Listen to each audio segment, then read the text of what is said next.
Work session is now in order. Mr. Paul Gibbs, please call roll. Mr. Susan? Here. Ms. Wright? Here. Mr. Trent? Here. Ms. Campbell? Here. Mr. Thomas? Here. Thank you. Please stand for the Pledge of Allegiance. I pledge allegiance to the flag of the United States of America and to the republic for which it stands, one nation, under God, indivisible, with liberty and justice for all. On today's agenda, we have the following: review of proposed changes to the 2026-2027 Code of Conduct, Student Accommodation Plan Review, Strategic Plan Facilities Planning Update, and discussion on revising Policy 5520. Ms. Dampierre. Thank you.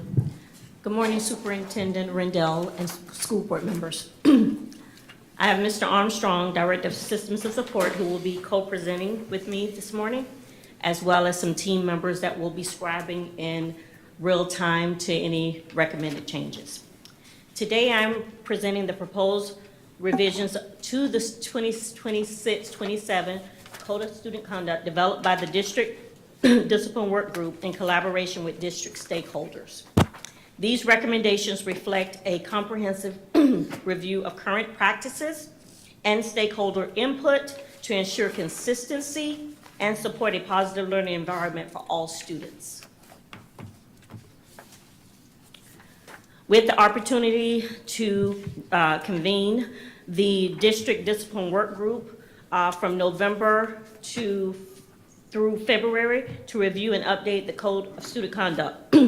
Some of the District Discipline Work Group consisted of representatives from our Brevard, excuse me, Teachers Association. Yeah, I was just going to. We got some water coming, Ms. Dampierre. Sorry.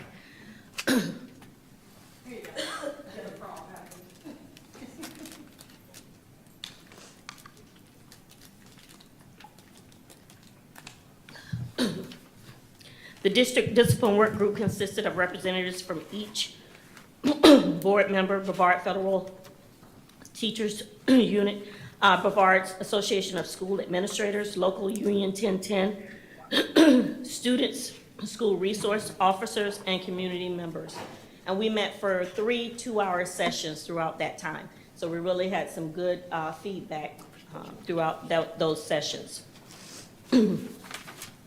As you can see, we had our PBS core team. Once we met with the discipline work group, our district core team met to review the feedback and revise the document and plan. So every time we met with the discipline work group, they knew what that feedback was, and then we reviewed it so then we could start another process for the next work of the group. And then the timeline was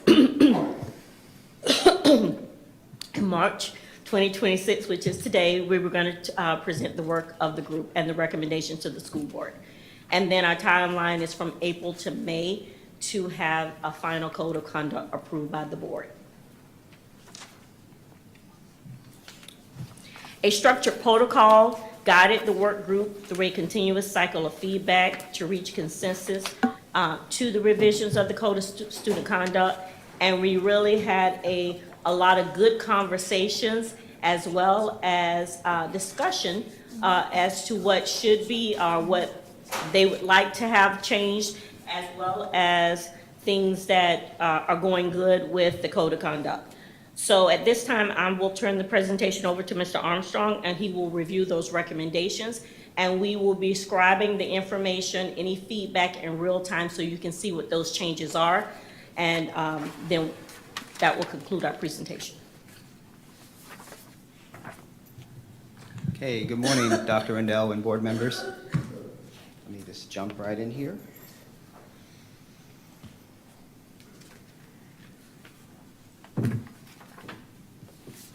All right, like Ms. Dampierre said, this will be live scribed in the back, so any feedback we get, we'll be able to capture that live here.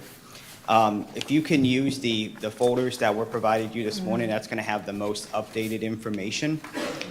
And then I'm just going to basically go right through, and feel free to ask questions as you see fit.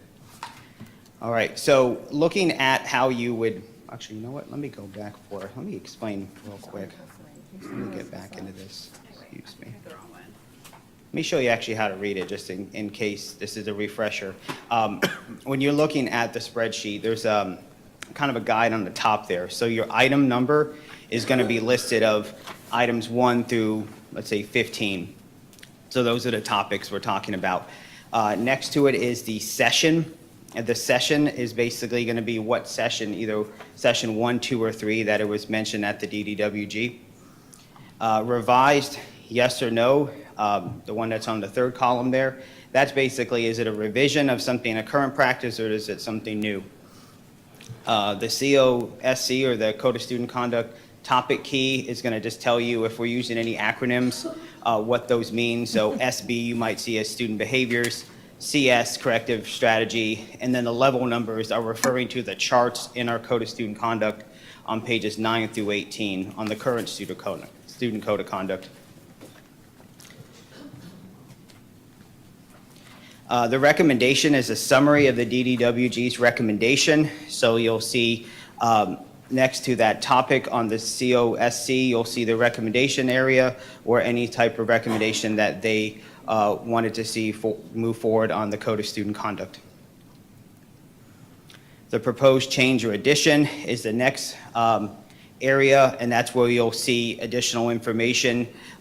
So if you're looking at that one there, you'll see if we're adding something new and we're replacing the language, we basically have crossed it out and italicized and bolded it if we're changing the definition of a current corrective action or student behavior. The impact is this proposed impact of what it would take in order to accomplish that recommendation, whether it's a change to the Code of Conduct, change to policy, training to our staff, et cetera. And again, that proposed key change is what I just mentioned before. Any changes are going to be underlined, italicized, and bolded. Anything with the strike through is language that we would be recommending to be removed. And on that far one there is going to be the feedback one, and that'll be exactly where we're going to be capturing your information live. Okay, so now you get a little bit better idea where we're at. So here we are on the live version of that spreadsheet. So we see again here, item number, session, revision, topic, recommendation, proposed change, impact, and feedback. So number 1 was the addition of a safe harbor provision to policy. The recommended action on that would be to add a safe harbor provision for types of contraband that were brought into our schools, not excluding firearms or drugs.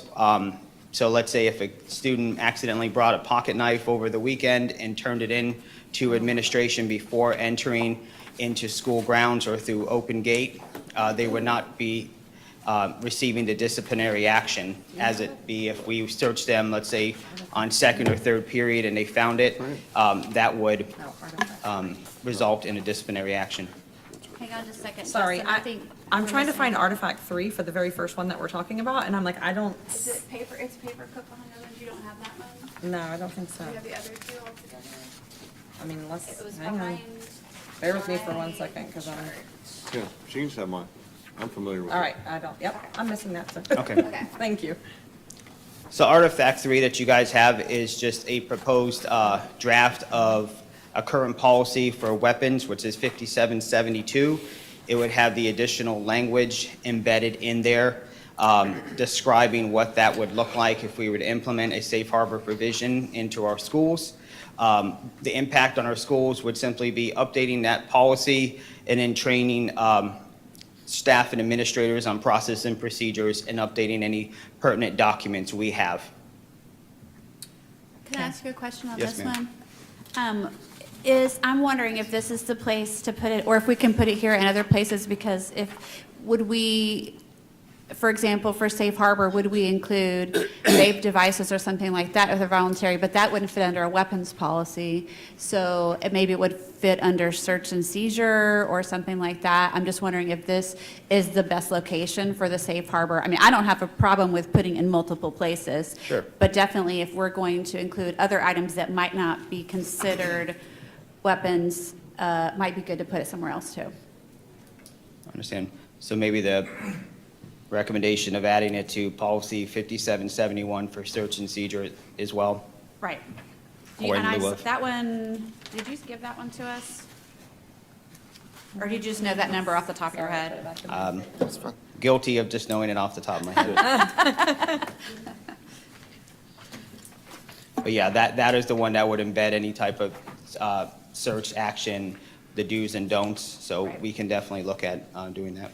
I think that's smarter to do rather than trying to figure out which policies it touch, because this safe harbor might exist to several different policies. I was Right. going to say, you might want to consider just a standalone policy of safe harbor provision that would cover multiple items. Right. If you don't, like, right now, it's just in weapons, so if you send it to me, I'd say it applies to the weapons policy. Right. Not necessarily other policies, but if the board's will is to have it apply to vape devices, if you have someone who's old enough to have one, but it's contraband on our campus, says, hey, wait a minute, and they want to turn it in.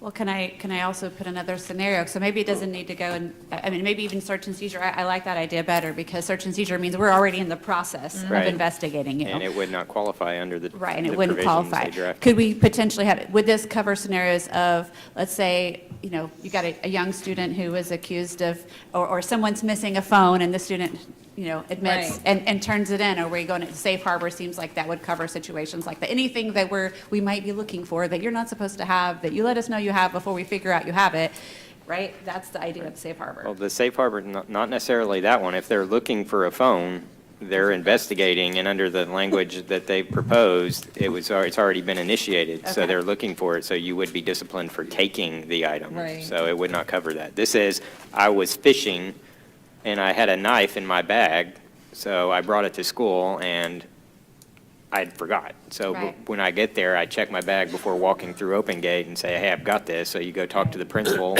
or the assistant principal and say, hey, I need to turn this in because I had it from my fishing when I went after school on Friday. Or my parents irresponsibly bought me a vape, and when I got to school, I realized I shouldn't have it, so I handed it to the first responsible adult that I run into. Just throwing that one out Or what if somebody puts it there. in a student's Right, backpack I and was they gonna open say. their backpack up and they're like, this isn't mine. An adult That- borrows the backpack, or an older sibling borrows their backpack to go somewhere and leave something in their I can bag. think of lots of things. Yeah, I mean, there's some rabbit holes you can jump in. I think part of what we had in the proposed policy edition was it would have to happen prior to them entering open gate, Right. which at this time, obviously, we don't have in our elementary and middle schools.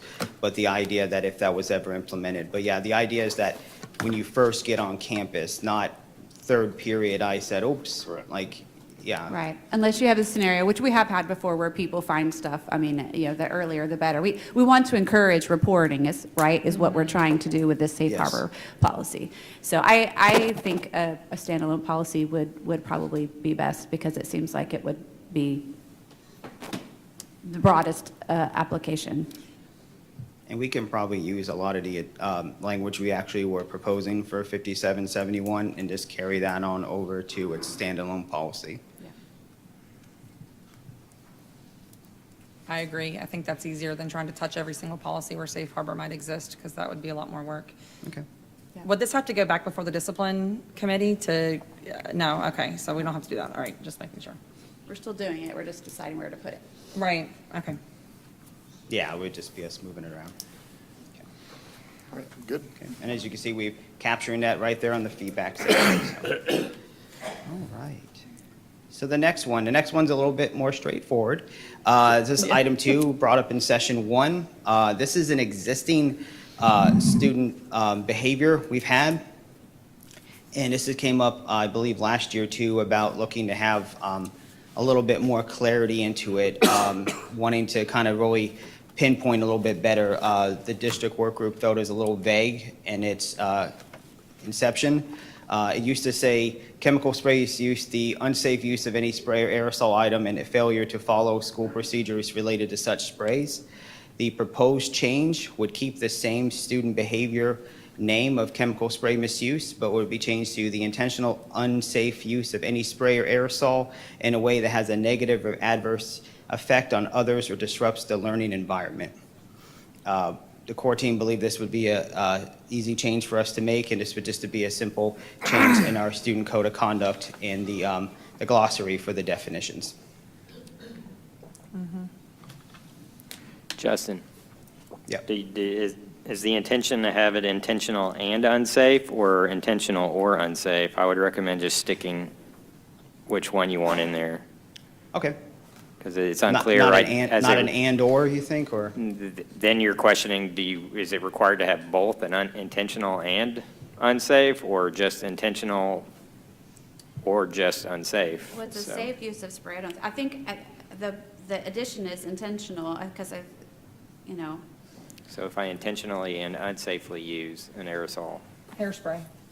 Right, yeah, if I intentionally use the hairspray, but not in an unsafe way, then that doesn't but it fall. disrupts, yeah, it wouldn't fall under. If both are required, if only one's required, I intentionally use the hairspray and it causes this problem, you could end up in a, am I getting disciplined for that? That's why I'm saying, Just take is out it, unsafe. yeah, is it intentional and unsafe, or just Or. one or the other? Yeah. So Um, that'll make a difference in yeah. how it gets applied. Yeah, we can change that.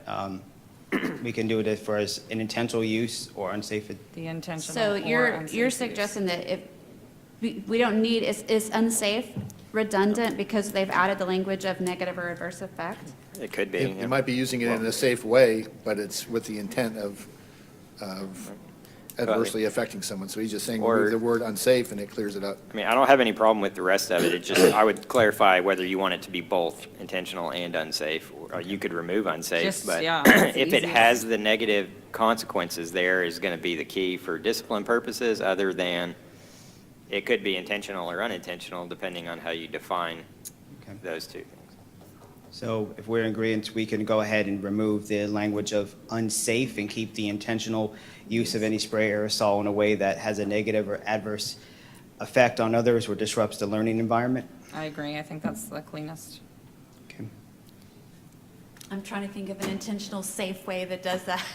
Well, it could come up with the Practical. hairspray thing, is like if someone uses it, they have an extreme allergy, it could have adverse impacts on the classroom or other students, but Even it if was you didn't used in spray a in someone's safe face, way, Yeah, so and that's it what, could be an unintentional thing, whereas it's intentional and unsafe both, so. yeah, it really comes, what we hear a lot is like the Axe body spray and the perfumes that's and what I was stuff. gonna go It's to. not the Yeah. idea of someone spraying it directly in someone's face. It's the idea of that someone that would have an allergic reaction to it, or they know that someone in that classroom has existing allergies and they're doing it intentionally to cause a disruption or an adverse impact.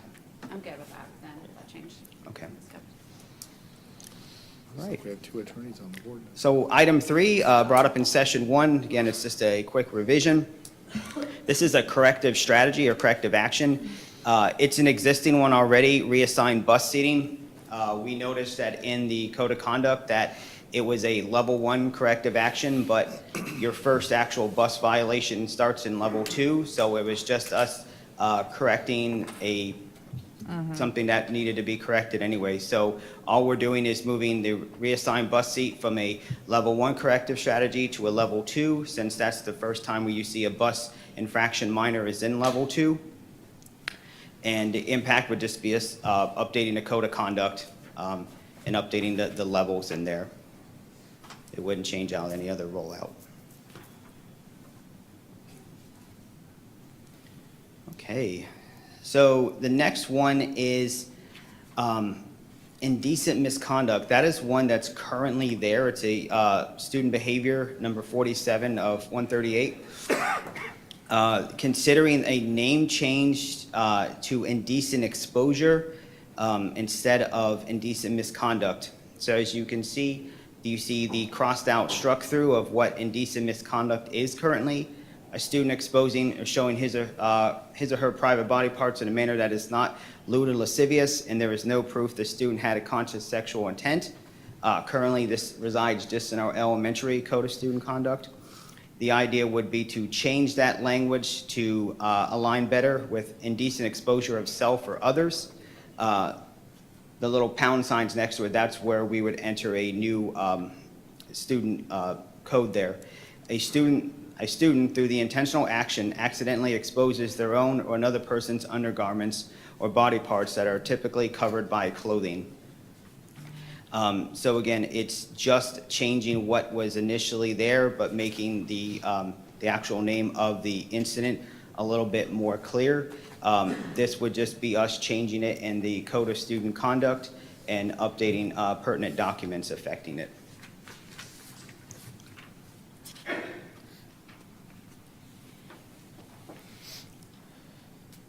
Okay, number 5, it was brought up in session 2. Again, it's a revision of our out of assigned area minor, which is 040.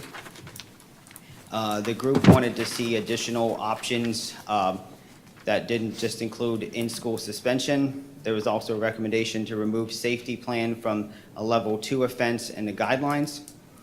So if you can see on your artifact 1, we have went ahead and changed that. So the BPS core team removes safety plan as a required corrective action.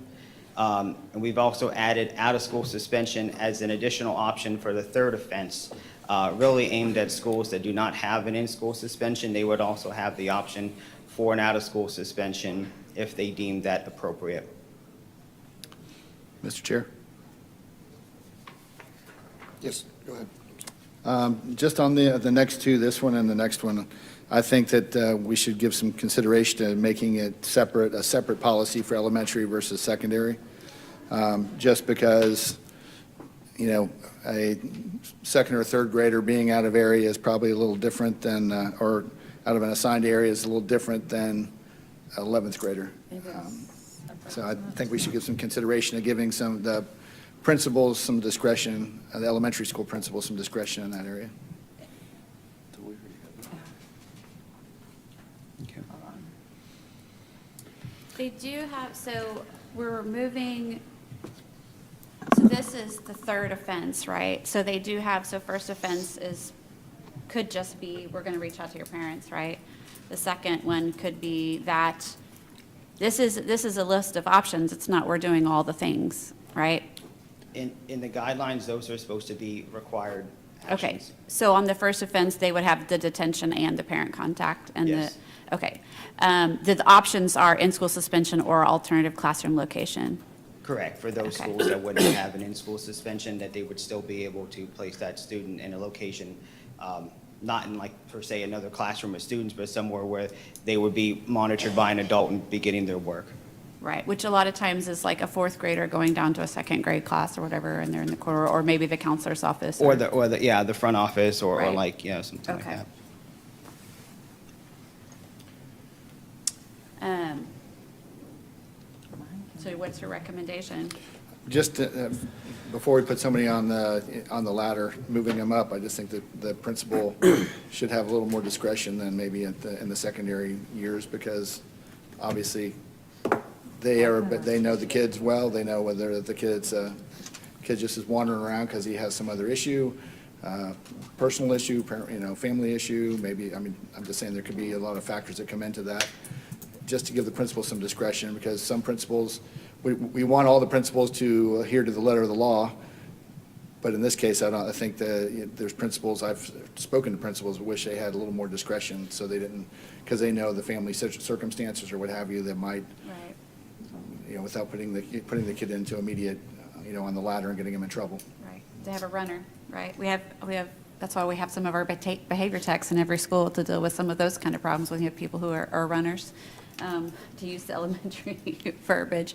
Of course, if they're ESC, there's some discretion. I mean, I guess I would like to hear from our, like from administrators, as far as how much flexibility do they feel like they have with a student who might be dealing with traumatic things or I don't know. I mean, I'm just wondering, do we need to, is it worth making the change to this if they feel like they already have flexibility for those extraneous circumstances? I'm seeing Pam shake her head. We did have administrators on this committee that gave feedback. That's why we made some changes. And they were looking at it from an administrative lens, and some of them came with the intention of giving feedback that their hands were tied. So this was the only suggestion that they came up with as far as with the out of assigned area minor. Since it's a minor, they have options, and it's in progression.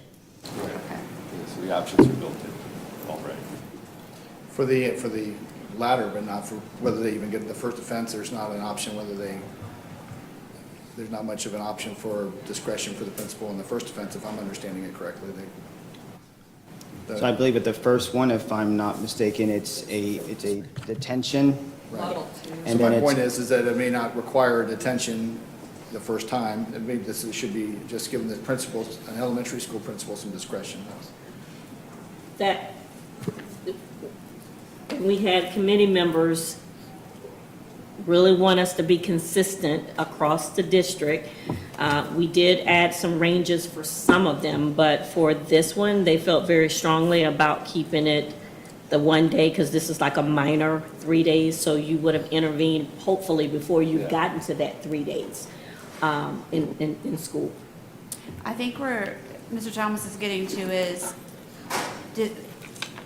do they have to report it at all? I mean, do they have to, because the discipline is if it gets reported. I mean, could there be a scenario where a principal, there's a traumatic situation happening and a kid ran out of class, upset, whatever, do they have to immediately go in here and put them down in focus as 040? I don't, yeah. But my point is where that's a mixed message to the principals too, because we tell them that we want them to enforce the policies. At least we tell the superintendent we want the principals to enforce the policies that we enact. I don't want to have a policy that we say, okay, but you don't always have to enforce it. But you I'd do- rather at least have say they have discretion, because I know I've spoken, one principal in particular, I can recall the conversation saying, I'm a rule follower, and if it says this is what I have to do, even if I don't think it's, even if I don't agree with it. And I can tell you, that's why we did, as a district, added some, and you have in your packet, some yellow, the yellow codes. Those were district codes, because some of the principals really felt like their hands were tied. We have willful disobedience. We have a plethora of, consequences that we can give kids that fall up under here, up under this section. I think when we get to either we're gonna do the 1 through 3, or we're gonna do 3 days, 2 days, I'm hearing it both ways. I have some people who want the 1 through 3, then I have some that 3, then I have community members that want just the 3. We just need direction, because some of these, we do have 1 day or 3 days, and that happened last year. Some of the board members wanted us to change some of these to 3 days. And then we have some areas that we have like 1 to 3 days, or 3 to 5 days. So we just need to, decide. My comment, apologize, it's not about about the third offense, but it's about the out of assigned area. That's where it's more throwing it, injecting a little opinion on doing something, so it, add something to this policy that gives them a little flexibility before they get to level 1. I think where I fall on this is remembering a couple of years ago when we first started, revising the student code of conduct, particularly around this area, is we had a term for it. What was the term when eloping? Students eloping from campus, or whether it was inside the boundaries of the campus or even off campus, was becoming a significant problem. And when students are out of area, it could be just a kid wandering around and, hey, what are you doing out of class? But it also can be situations where administrators are now having to be off task, and instead of doing what they're supposed to be doing, those teachers, administrators, whatever, are now chasing kids across campus. And so I certainly think if that's a repeated thing, that part of their goal is going to be to make sure they get with a behavior tech, or we have that support to make sure that student understands the expectations and that they know they can't do it. And if it's a scenario where someone is, they're a student with autism or some other behavior that frequently has, outbursts or whatever, that's going to be an ESE student, that those kind of consequences are going to be addressed within their IEP and would not be necessarily something that would be following these guidelines. So I'm okay with it as it is. The changes, if a school doesn't have an ISS, it's really hard for our elementary schools, because then you basically have a clerk, a secretary, a counselor, or an AP who can't do anything for the rest of the day because they have to have that school, that student in an office, and they're with a school that only has one AP, that's really hard for them to do. So as much as I don't want to put kids out of school suspension, and in-school suspension is almost undoable in most of our elementary schools. and with that first option of out of assigned area, it would not be exclusionary. It would just be an extended detention or a lunch detention. So at that point, we wouldn't be burdening the schools to say, you now have to put Johnny up in the front office. It could just be a simple lunch detention or an extended detention maybe during a different time of the day. And this, best practice is always to call that parent and contact them any type of incident that we see on campus. Because we want to partner with the parents. Sorry, I'm trying to pull up the student code of conduct just to look at. You've got a copy right No, here. I know, but I'm trying to look at the differentiation between elementary and secondary, because that's where this started, was you wanted it to be separated. Because it is very different for our elementary kids versus, but it's not, I guess.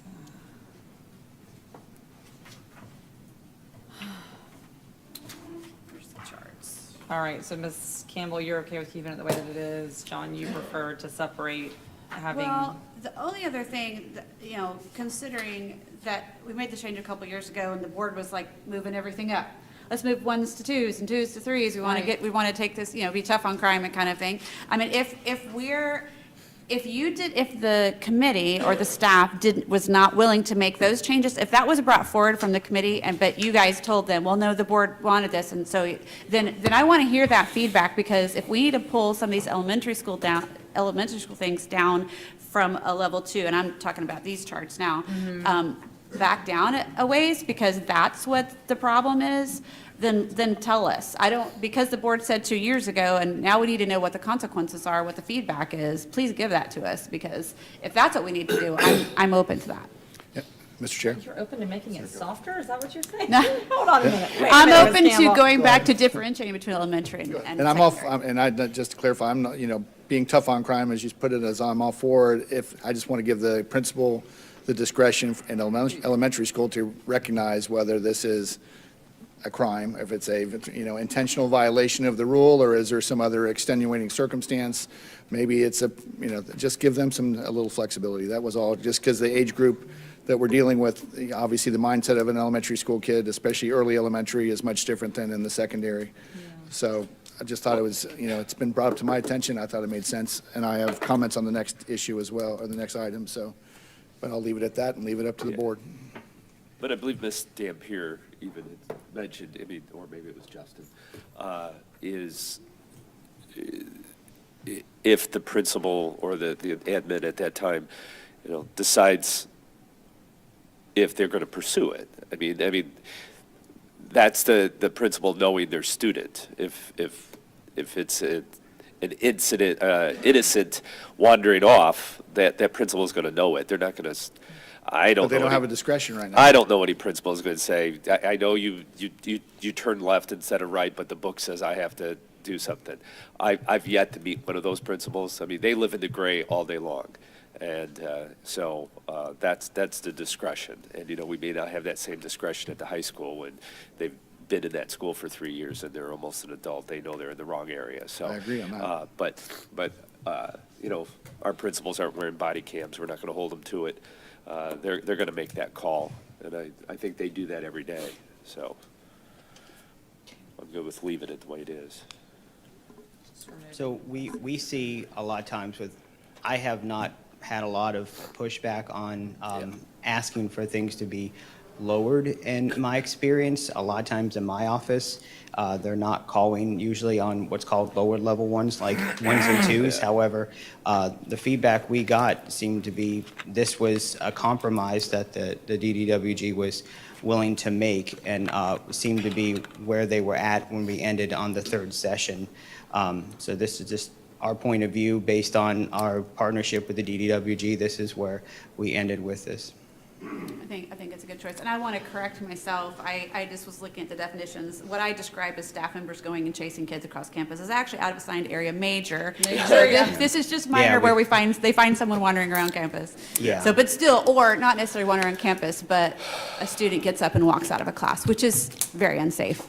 Yeah, and our terminology about assigned area really can include you taking that extra lunch, or you skipping 3rd period, or you just being somewhere where you're not supposed to be, is why it's kind of called that. Some other districts might just call something to skipping as skipping. Here, it's just kind of encompassed as one thing in order to kind of encapsulate it all. Right, intentional. Yeah. I'm fine with leaving it as is. Yeah, I'm fine with leaving it as is. I don't see a major. All right, next one. Okay. Number 6, physical aggression. There was I will say this is one, if I do hear any coming from school leadership, where initially when we rolled out the guidelines last year, how we had it was is that it was a day of, I believe it was an in-school suspension day or the equivalent as the first infractional consequence or corrective action. In schools, we're seeing that as a discrepancy. If you remember before, we used to have a fighting non-cessor code, and we have our cessor fighting. The idea last year is that we dropped fighting non-cessor and combined it with physical aggression Yeah. and changed it to basically say either it's mutual or non-mutual, you're still making contact with another student. Where the DDWG and some of the principals I spoke to, they felt like if you look at our inciting one previous, inciting does not mean that there's any contact. You're just egging on that fight. You're doing something to kind of entice the other person to do something bad. That one resulted in potential out-of-school suspension, but the actual physical connection of two kids fighting did not. So the idea was to try to align the two a little bit more. So that's why in physical aggression, it still gives them the option to do an ISS or equivalent, but also gives them the flexibility, if they would choose to do so, to do an out-of-school suspension instead, based on the severity of that incident. Whether it be a one-sided with someone just striking a kid, maybe in something that didn't rise to the level of a assessor content, but still was a little bit above maybe a horseplay or something. Mr. Chair? Yes, sir.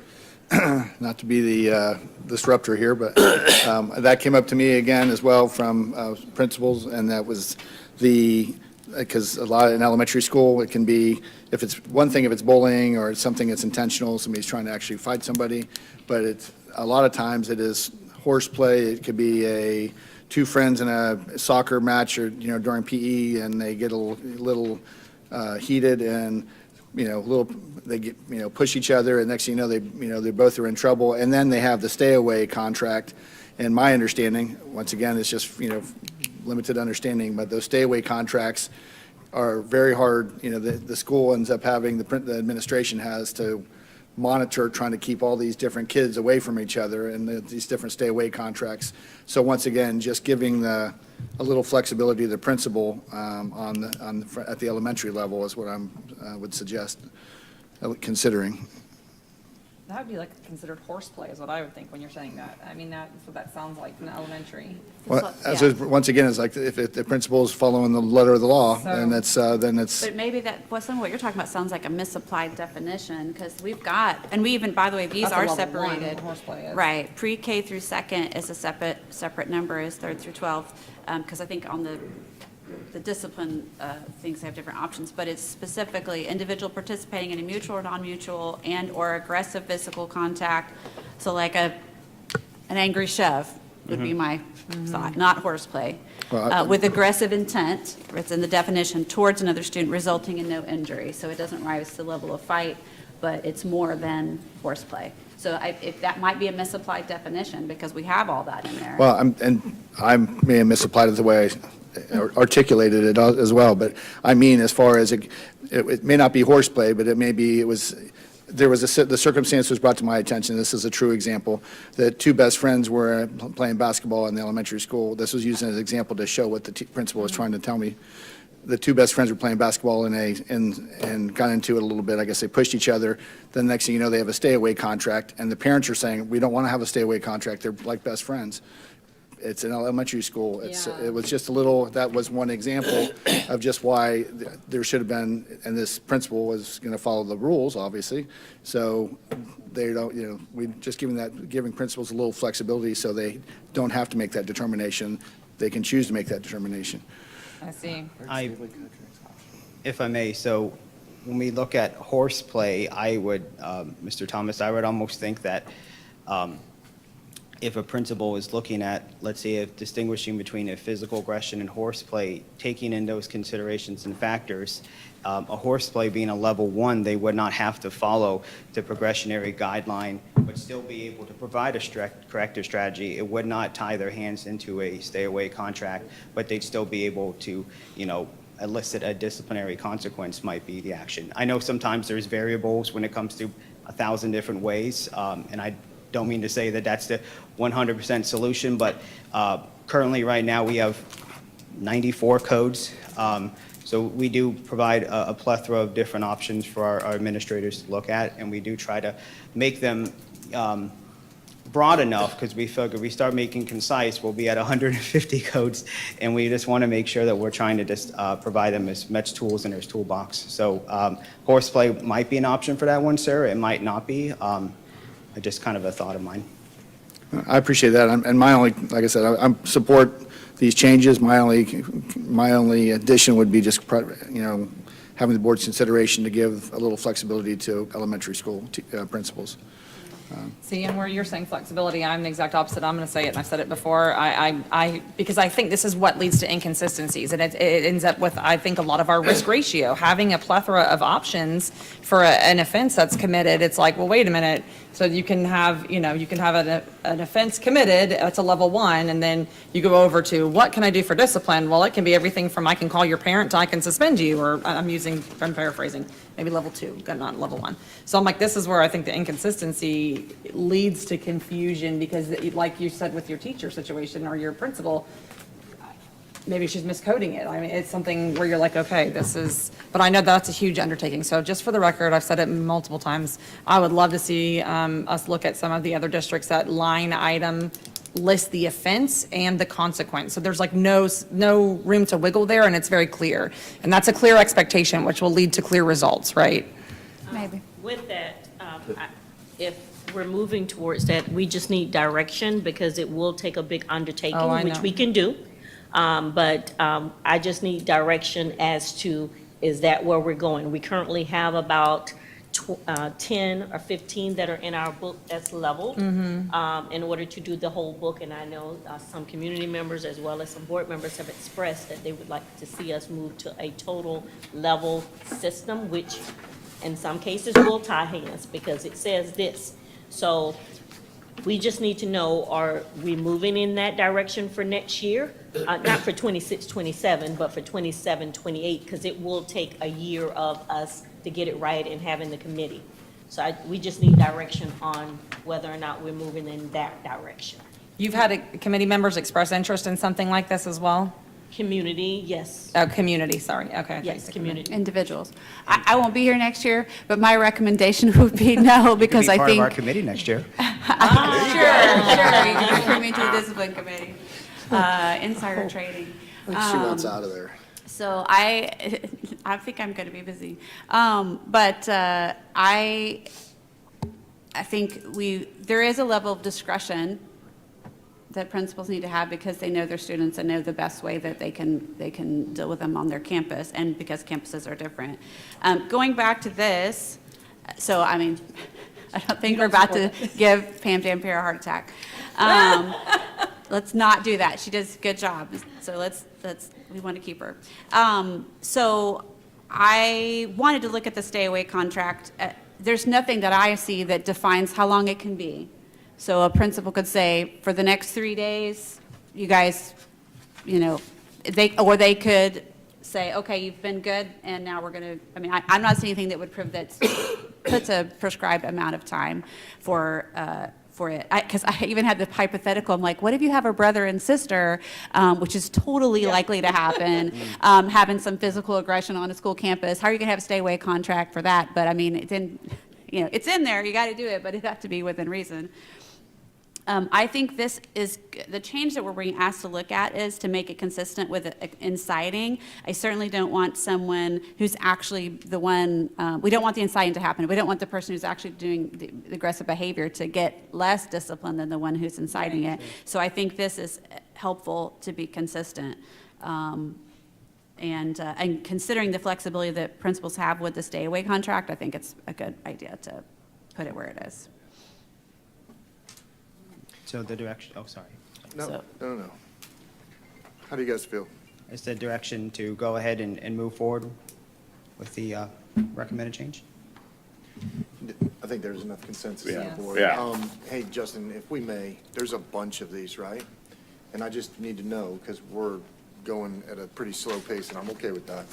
Should I order lunch for everybody and go through Or these just one take by a time? 30-minute Or are you lunch guys, break. Like a 20-minute break and go get something across the way. so you guys want to go line by line all the way through this? No, is there any way we can go faster on that? What I was saying Not if is, we is only We I only thought have we, 2 more, right? So I then will you have to go say, through the yellows. so with recommended changes, I believe there's 15-1, number 6. 15 total. So where, the green are the ones that are coming from the DDWG, the work group. The yellow are the ones that would have been from district or board member discretion. So, yeah, we're a little under halfway through, sir. so speaking to Ms. Pam, and she said that if you guys wanted to look at it, make any recommendations, we can go line by line. It's whatever you guys want to do. I just didn't know if we needed to, we've got a lot more to go, you know what I mean? I just wanted to know about lunch. I'm okay with saying, hey, if you guys, no. Can we go like 20 more minutes and then take a You lunch break? At can, we can, 12:30? listen. We should I be able am to ready get through go. the 15. Yeah. We Yeah, should let's be able to do get that. through the 15. Okay, let's All do. right. Mr. Susan, for the record, I don't anticipate having very many more comments on the rest of them, so. It's not that. I just need to know if you guys need lunch. That's all. But I'm here for you We guys, will, whatever you want. absolutely. I don't miss them, I don't miss meals, so, but if we can, if we can go through the student code of conduct part and then take a lunch break before we do Okay. the rest, I think that's a good Perfect. idea, yeah. All right. Not to jinx myself, I think some of them should be kind of A little, straightforward yeah. moving forward. I just but said M&Ms, I'm we'll, good. we'll see. All right, so we're going to go ahead and move down to number 7. So verbal confrontation, again, already existing student behavior. It was just asked by the committee to be a little bit more clarity to it. So if you see what's struck through, it used to say engaging in behavior that provokes, promotes, or encourages hostility or disruption. They asked, was that towards a staff member, is that towards a student? We've said the idea that's always towards student. If there's something like this happening to a staff member, that would probably be coded way differently. So all we did was just add the word student or students in front of engaging, and that would just be us updating the language in the student code of conduct. Oh, should that, if that was the intent, should it say towards other students? Because this, if I read it, what I'm looking at is it's the students doing it. I don't know why we would be addressing discipline on staff in the student code of conduct, but that's what, to me, that's not, didn't say, that doesn't read what you were intending. Yeah, we can add language that says At towards the risk when, of being redundant. yeah, we can figure out how to wordsmith that. So the idea of just adding clarity that this would be student towards student when it comes to verbal confrontation. Yeah, Okay. Yeah, we can definitely, or just adding towards other students. Towards or other students. At the end, yeah, rather than Why being at only the on beginning. students? You don't okay, want now we can make a quick fix on that. Oh, well, oh, that's true, that's true. Well, but he said teachers, what if it was towards other people, others? Could be a janitor, could be. Or an a IT guy, volunteer. could be a I volunteer. I My don't whole know where fear that is goes. Yeah, just you know. leave it, I think, the way that it is, because I think it just, Yeah. it covers the fact that if they engage in a behavior that provokes, promotes, or What encourages about a school board hostility. member? Go to Yeah. a school and they go Oh, that's disrespect you? rough. Yeah, I think that's the way it is. If you say towards other students, so then it, I think if it walks a line that it seems to be more than just a verbal confrontation and it's roaming into that threat, intimidation, then Right. obviously there's a code that would fit that, that's Right. already built in assessor. Absolutely. All right, we good? Okay, so Yep. Alrighty. don't change it. don't change it. Okay. All right, we're rolling. Number 8, this was brought up in sessions 1 and 2. This is our tobacco, our TBC code. This comes from the state of Florida. Initially, the recommendation of the work group was to add educational courses in providing civil citations. Their recommendation was to add some type of educational course online in lieu of an ISS. And then the second citation would again include an educational course in public service. Based on our kind of look at that, we believe that adding a corrective action of a tobacco citation in addition to what we have. So if you look at our tobacco right now, you have a 1 to 3, then a 4 to 5, then up to a 10-day. We'd simply be adding tobacco citation as one of the required actions schools must take for the first tobacco offense. Why take out the public service portion of it? I mean, that, is that, my understanding, is that what you're gonna do, is remove that part of it, or no? Because, So the tobacco citation, depending on what citation we do, we are working with district security and looking what that would look like, because yes, the tobacco citation can be usually appeased through either a course, through public service, and paying the fine, and it would actually be paid through the clerk of courts. What this was saying, working with a third party, that they would have to, and instead of them being suspended or an ISS, they would be assigned, you have to take this educational course based on this citation. So their idea was to basically not have it be so punitive, but more of an educational type of, here are the negative effects of tobacco use, and have that be a required action. What we're saying is that we would keep how we have it right now with the suspensions. We would just add that the tobacco citation be part of the required corrective action for the first offense. and district security weighed in on this, this would be issued from the sheriff or the police municipality, is that correct? Am I understanding that correctly? We have met twice with Major Klein, and we've been collaboratively looking at the courses, and there is a way that we can do this. He just confirmed it last week, and I'm going to have a plan to propose to you guys, hopefully after spring break.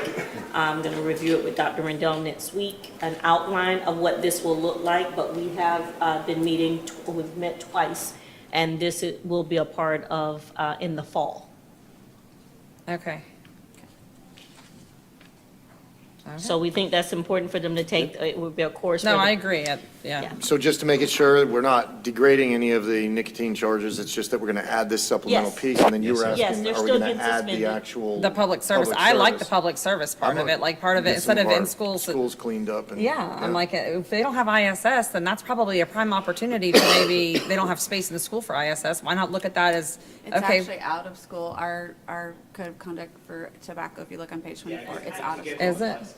So the committee was asking for ISS or this home course instead of that. Right. And the staff came back to them and said, no, we're not going to do that, but we'll add the citation, which if they want to pay off the citation, they So have to you take can the add course. the public So that's service. outside of us. You can add the public service if you need to. I mean, I like the idea of public service being a part of discipline, but that's my personal opinion. Send them so. on the sheriff's work crew. The citation- The citation does that. I mean, Well, we we're got not the- doing it. Yep. That's how they pay off the citation. I Client guess you couldn't taking do that with a 16-year-old. defensive driving for traffic tickets. I wonder if the sheriff would want to set up something. Well, it's kind of like that STAR program we used to have, I think. is what it's called. Okay, I think you can save. Sorry, we're going in the weeds. This That's is it. why We're it's good. our Next fault up. that it's Yep, taking we're longer. good. So we're Next up. comfortable with the citation on the Yep. first? Okay. Yeah, we're good. Yep. Absolutely. All right. All right, we're in yellow, folks. Number 9, this is going to be one of the district recommendations moving forward. This would be technically a revision of what was already, actually, no, this would be a new one. Taunting and teasing, you're going to see some of the impact on this has to do with things that don't rise to the level of bullying harassment. So adding a new taunting or teasing code to our level 2 of corrective actions for elementary and secondary. The definition would read as follows: making fun of, mocking, or attempting to provoke or irritate, provoking behavior and or persistent annoyances that does not rise to the level of definition of bullying or harassment. So what we have seen is there's been some schools that say, okay, it does not meet the criteria of bullying harassment, but the actions of the student were still unacceptable. And sometimes they felt that they didn't know properly what to code something. So the idea was to try to give them something to say, okay, it might not meet the criteria of this assessor, but here's something that you would be able to code it that would still provide a corrective action for that incident. Dr. Rendell, you good with this? Mm-hmm. All right. Everybody good? Okay. Next up. All right, 10 and 11 are kind of sisters of one another, so these are addition of other misconduct code. This would be new to level 2 in both our elementary and secondary. The code would read as follows: any other act of misconduct that is more serious, harmful, or is more disruptive example of any offenses described in level 1, which may interfere with the orderly operation of school or school activity and cannot be coded as another level 2 offense. The idea of saying, okay, we understand that this is totally not a level 2, but it really doesn't really meet the idea of a level one either or a level 3. So the idea was to give schools the ability to still code something for unacceptable behavior. And you'd see that's also for 11. So number 10 for other misconduct would be in for our level 2 ones for an incident that doesn't really fit in the means of our current code of student conduct. And number 11 would be adding to the level 3 version of that. Dr. Renee, you good with this? Everybody good? This addresses the creativity of our students. Yep, yep. It does. All right, we're good. 12? And a lot of times in other Very nice districts way of too, saying you might that. see this. Well, I'm was- sorry, it was. Justin. It's okay. Go ahead, 12. There you go, keep going down. Yep. There we go. All right, number 12, sexting. It is a current behavior infraction that we already have. This would just be an update on the language itself, believing that this really just more encompasses exactly Love it. what sexting is. Anything that does not rise to the level of an SXH or sexual harassment defined by the state would then be, should be coded as sexting. So this is just an update to that language itself. Everybody good? Okay, yep. Hang on, because I had a yep. question about this. I just want to make sure. I read it, it looked pretty good. Okay, good. Yes, I'm good. We're good, Justin, thank you. All right, number 13. This is going to be a replacement. So this would be replacing our current incident code of pantsing, which is a fun one. The new name for pantsing, we would encode that one, and we would create a new one called indecent exposure of self or others with the intent to embarrass. So if you remember earlier, I said about an indecent exposure where it said maybe someone accidentally pulled down pants or whatnot, not meaning it in any type of sexual act or misconduct. This one would be actually saying you intentionally did something in order to cause that person's undergarments or body parts to be exposed, but would not reach the level of a sexual offense defined by the state of Florida and Cessor. I'm good with it. Sounds good, everybody good? All right. We're getting there. Number 14, public display of affection, PDA. Again, this is a current infraction. It is just a simple, more updated definition of it, just to be a little bit more concise, because we felt that it was kind of all over the place with it. So it's just adding a little bit more clarity to an existing definition. I'm good, you guys good? I'm good with this one. All right. Right, Thank and you. number 15 is an update to policy 5520 of disorder and demonstration, school board policy 5520. The language there you see italicized bolded is language that would be added to it. Students who violate this policy are subject to discipline and according to the code and student conduct. Student behavior incident coding for such occurrences, depending on severity, shall be coded as gross insubordination, number 127, leaving campus without permission, 033, or disruption on campus, DOC, which is a Cessor state code. This provides a little flexibility for the administrator based on the severity of what's happening on their campus. This would simply be us updating policy 5520 and just training administrators on process and procedure of this. I'm fine with it. Is this going to possibly be changed depending on the board's conversation around Yeah, policy we had this 5520? discussion right It might. afterwards. Ms. Dampierre was mentioning that. Yep, Yeah. Yep, we're going to talk about this in a little bit. Okay. Policy, but as far as us coding in the code of student conduct, the consequences, the level, gross insubordination and leaving Right. campus are those level 3, and disruption on campus is level 4. So it does give the principals Okay. flexibility, and we didn't have anything previously in the code of student conduct, so I feel like it's very important that we do Okay. have some Agreed. direction. So even if the policy does change, it does not impact the, the coding of Sounds what good. those consequences Okay. should be. You So okay where with is that? this language going? This language is actually going to be in the code of student conduct. It's going to be in the body of it, ma'am. Is it already in the red line It should be in the red line, yes, ma'am. under I can find it for you. Just give me a moment. consequences?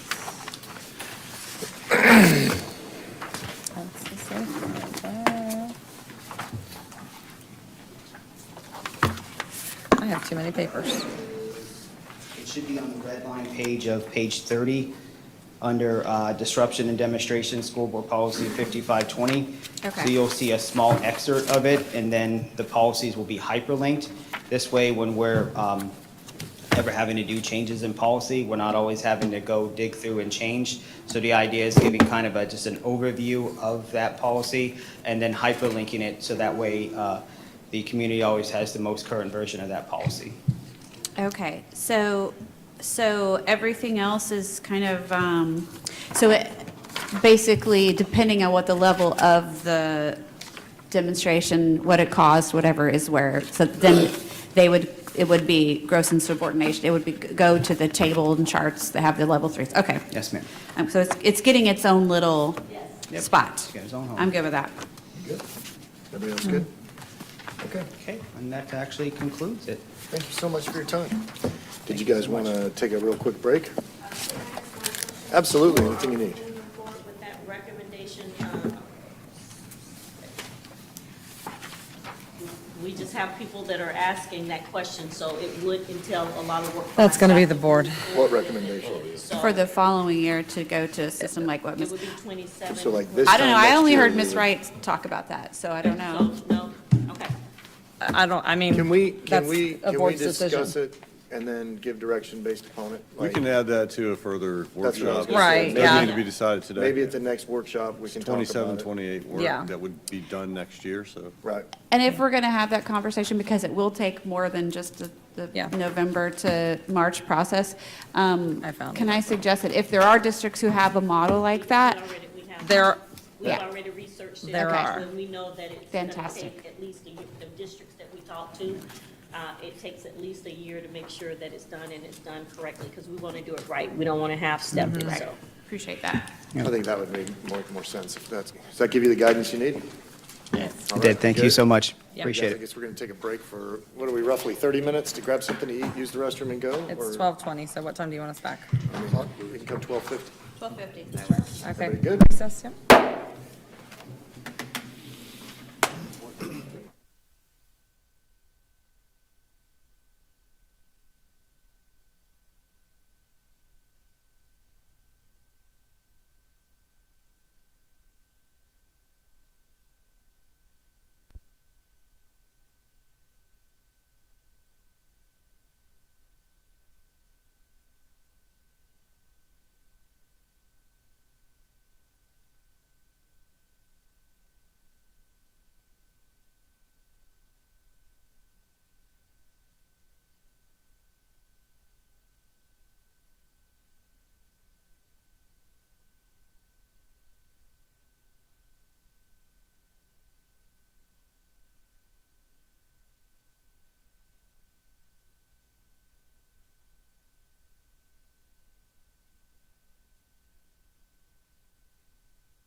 Hello, welcome back. We have Ms. Black that's going to be giving a presentation. Ms. Black. Hello, most of you know me, I think all of you know me. I'm Karen Black, I'm the manager of facility planning, and I'm happy to be here today to go over the student accommodation plan. And I'll briefly run through each section just to explain the plan in a broad manner, and then we'll end on some key takeaways from the demographics and charts and graphs section. Let's get started. Now that I'm turned on. All right. All right, now we can get started. So, the Student Accommodation Plan is an annual report approved by the school board each year that is used as a guide in making planning decisions for the following school year. It provides an overview of the status of the district using data and maps to illustrate current trends and provides community members and staff with a transparent look into the basis for school district planning and decision-making. The plan is a result of a collaboration of departments within the district and 15 local municipalities to ensure school facilities are available for all students, programs, and services. Coordination with our local government partners is essential in planning for school facilities. As part of the interlocal agreement, each entity appoints officials to the Capital Outlay Committee. This committee meets quarterly and reviews all planning-related items. They also vote on recommendations to the school board on how educational impact fees will be allocated.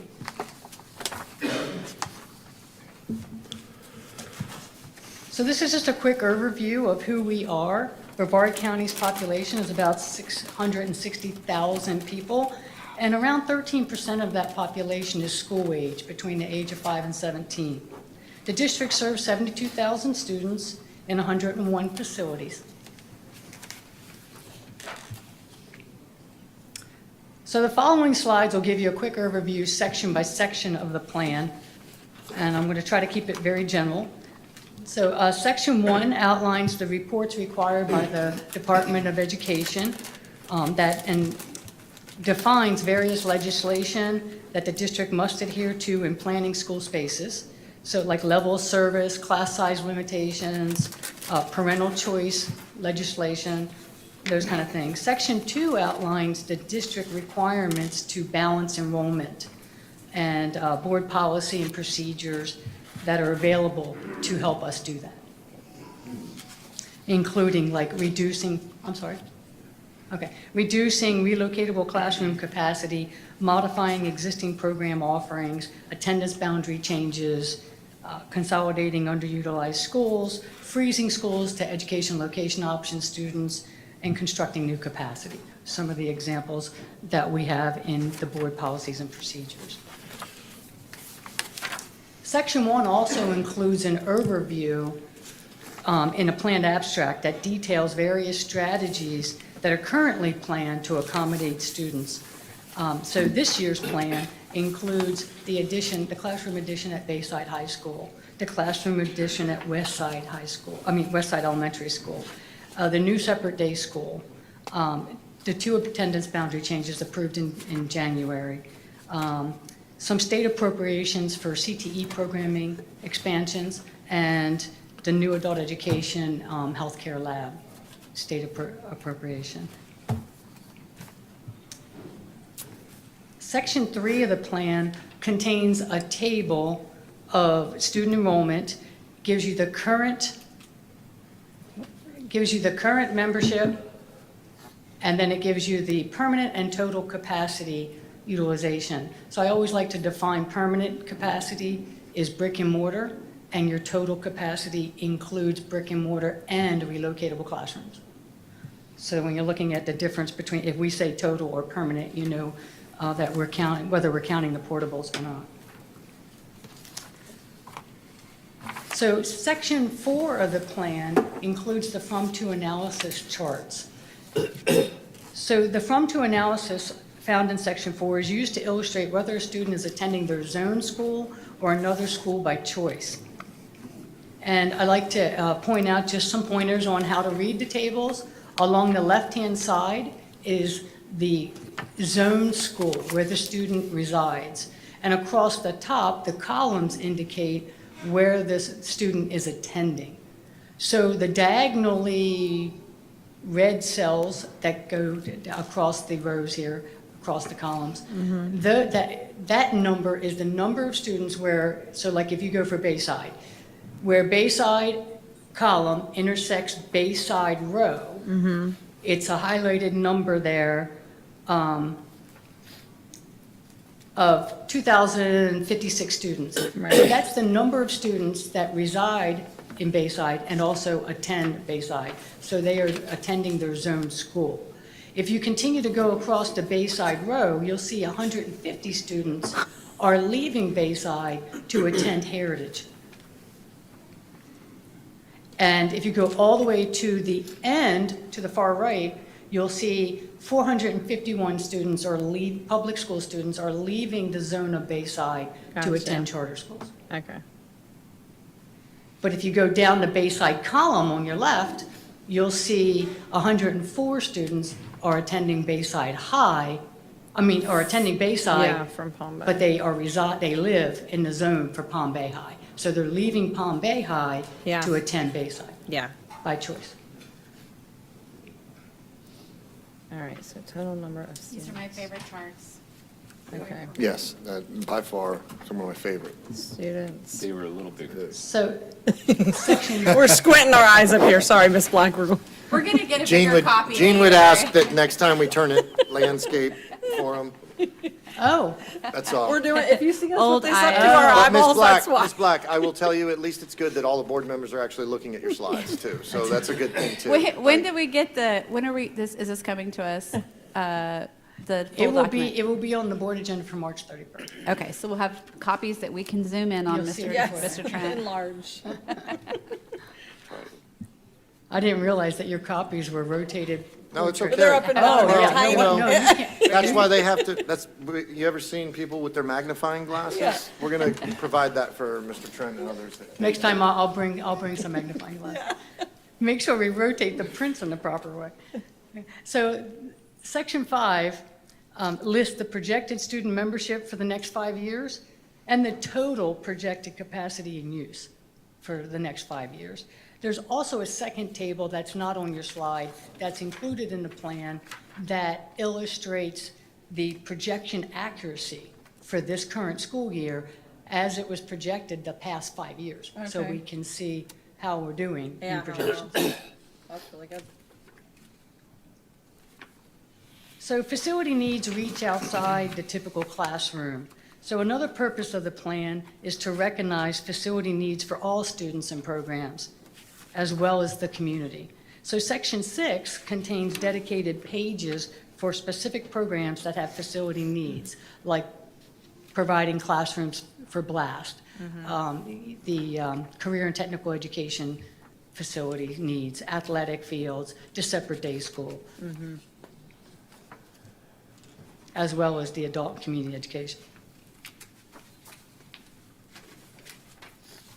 So section 7, we realize that in growing areas of the county, due to residential development, there may be a need for relocatable classrooms, while in other areas of declining enrollment, there may be portable classrooms already on campus that need to be moved or the use needs to be changed. So section 7 of the plan annually is an assessment of relocatable use, and we list in this section each year what changes we're making to their codes. Right. If we're changing them from classroom to non-classroom or to surplus, or even if we're there's not an example of a DCR table here. This current plan doesn't have any, but if we're DCRing them, they'll be listed here as well, and they'll also be mentioned in your board agenda item. So this current plan has no portable moves planned for the next summer, for the summer into next year. So each year, the district reviews existing attendance boundaries, and when changes are considered, the following, on the slide, the following process is followed for making those attendance boundary changes. You did approve 2 in January at the public hearing, one being a small area from Central Middle School to Johnson, and the other being the consolidation of Cape View into Roosevelt. So that will be documented in the plan with all the maps and data and the process that we went through to get that approval. Each year, we just document that in the student accommodation plan for record.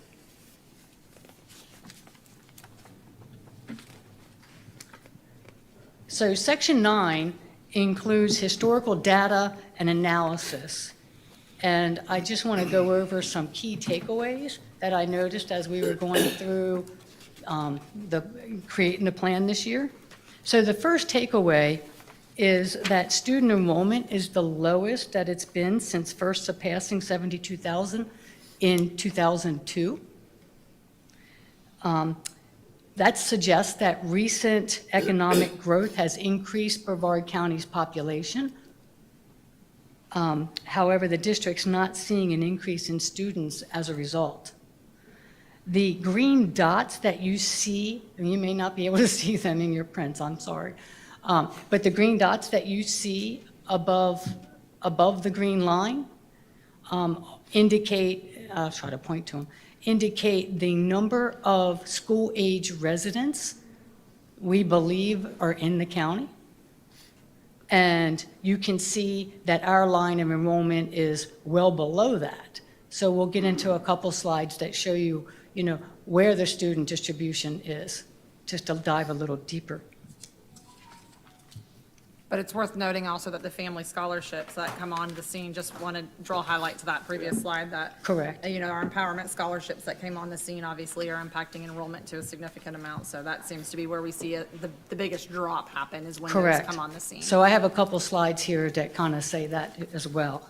So the Office of Economic and Demographic Research, they put out a bunch of information that's used actually in the forecasting conferences when the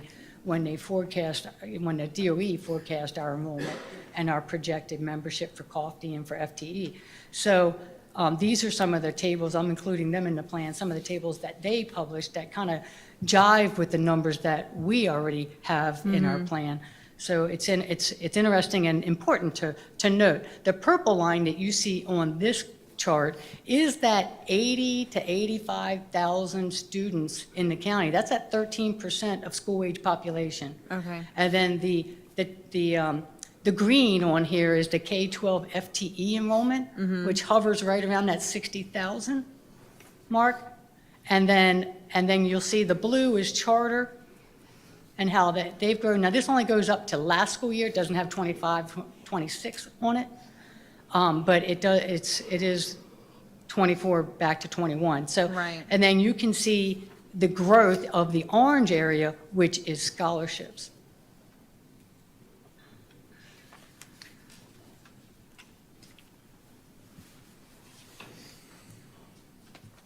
So the next key takeaway is something that you've seen for the last few years, and that is that the percent of district total students attending charter schools continues to grow. It's now up to 13.74%, and the percentage of students attending the traditional schools continues to decline.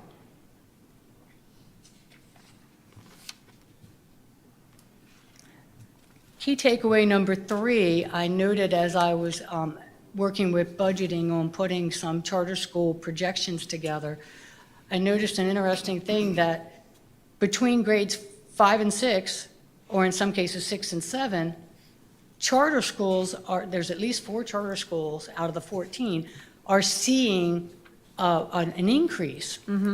But only for 2 years. And then they're coming back. Then they're seeing a decrease for grades 9 through 12. Right. So this may be suggesting that parents have a negative opinion about middle schools in this area and will choose another option if it's available, even if it's just for 2 years. Yeah.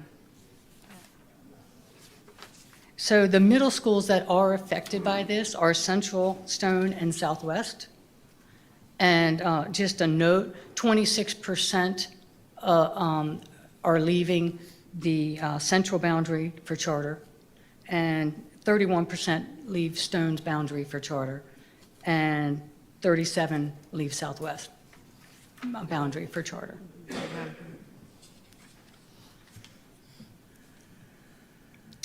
The next key takeaway is historically, we've always had and this is a kindergarten enrollment that includes all schools and centers. So in the green line, it counts charter schools as well. So it's our total district kindergarten class. So the columns, the bars represent the number of births 5 years ago, before the actual kindergarten class. So historically, we've always had a higher kindergarten class than the births 5 years ago.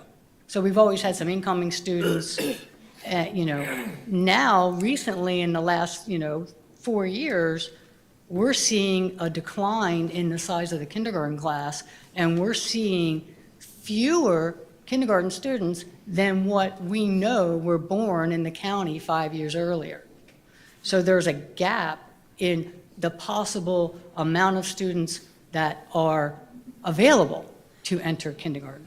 Can I ask a question, just because the conversation around birth rate has come up several times? This chart is suggesting that the birth rate is going down. Am I reading that correctly? If I'm looking at this blue bar, this is the total number of eligible kindergarten students, and it's trending down. I mean, it's not trending upward. That's what this chart is telling us, correct? The amount of births is trending down. Our birth rate is holding a little, I would say it's steady. Okay. It's not dropping. It's actually increasing 0.1. But I think what we're seeing is a younger demographic move into the county, into some of the newer homes, Okay. which is kind of stabilizing that birth rate. Our birth rate, so what I'm seeing is the number of births 5 years ago and our projected kindergarten class, we're not picking those students up.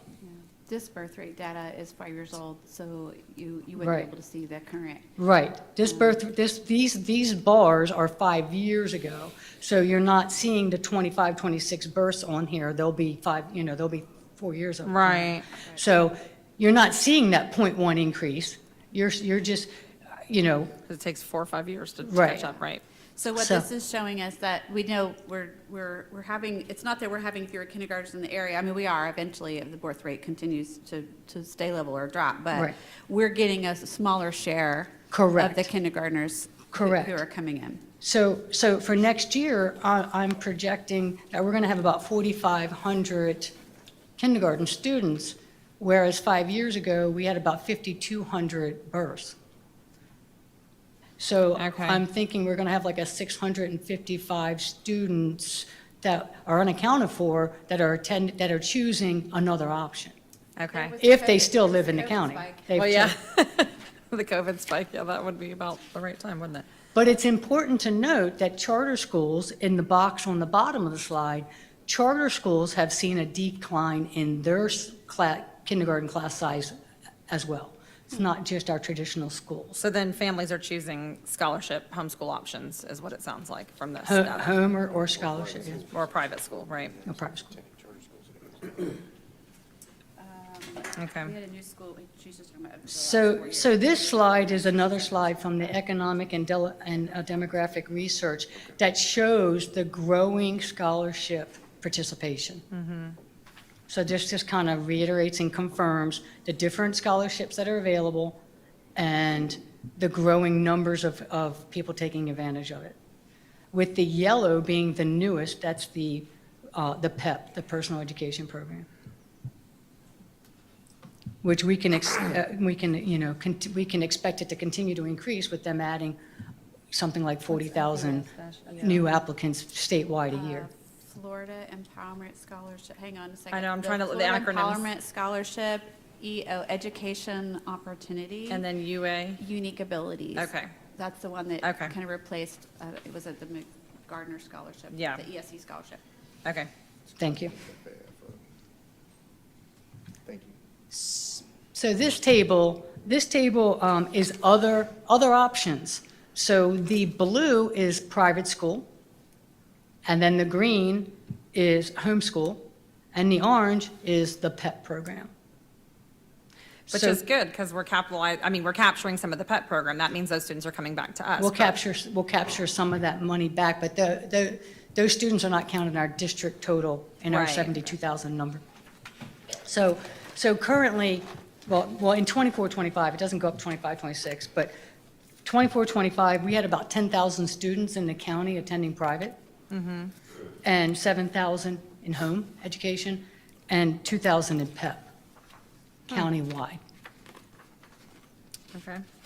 And that's what this chart's showing. Now, we know that that's increased because I know that the district reported 8,700 students in home education for 25-26, Okay. which is a steep increase over last year. It was like 6,700, I don't know exactly, it was like 6,700 last year. We're jumping up to 8,700. So it's like 24% increase or something like that. I don't have the exact number in front of me, but, so that's alarming. This is just a slide that kind of compares our enrollment data. So we do our student downloads, and our official fall count is October each year. So on the left-hand side of this slide, you'll see BPS traditional schools in green, and that is October over October. So that is year-over-year comparison, and you'll see that in 21, 22, and 22, 23, we're getting more students each of those years than the prior year. Whereas the last 3 years, we've seen a decline in our enrollment from the previous October.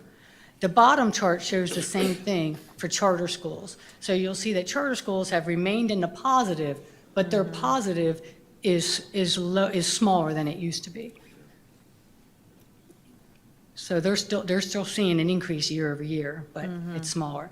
So the charts on the right, they show the October count each year, which is Survey 2, compared to the February count, which is Survey 3.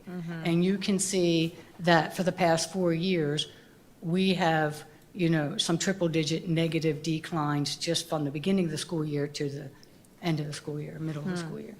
And then the bottom chart is the same idea for charters. So it's not unusual for us to see a decline into Survey 3, Right. but our decline is steeper than it used to be.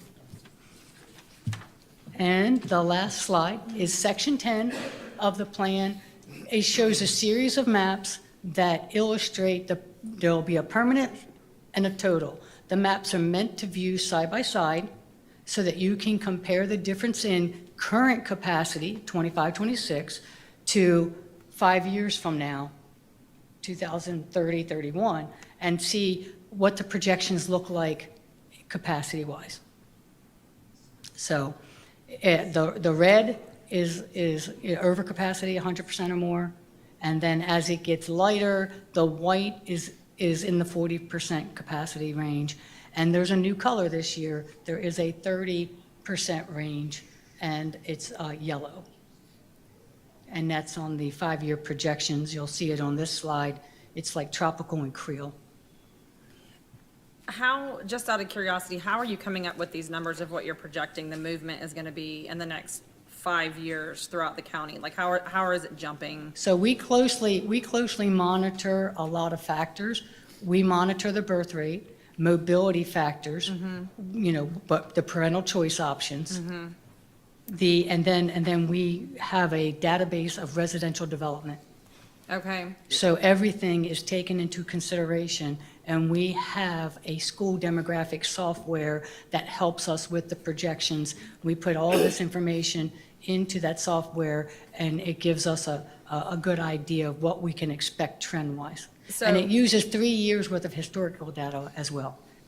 then this could change. This is obviously fluid, right? So if a new subdivision pops up and we're going to build, 1,000 houses, or let's say something happens with the way the scholarship funds are distributed out right now, like all those things would go into factoring and Absolutely, and we do changing our this. projections again each year. Every year, okay, that's a good, how, And they're factoring in, so this is the visual representation of what is on this, is in section 5. But I noticed as I was looking through the big document that Sue presented to us, that they already are factoring in the West Side Edition that's going to be opening next Correct. school year, and the Bayside Edition that's going to be opening the school year after that. So they're already factoring in, so you'll see those drop off, like for Bayside, it drops off 2 years from now. The capacity drops from, close to 100 to down to something more reasonable now once the new building is open. So it's definitely, and the consolidation that we just approved, the KPU numbers Right. go away and Roosevelt changes into the Right. 80-something percentage on that page. So it's good, you guys are adjusting it every year with what we're doing. It's like Yeah. we're affecting the future or something. yeah.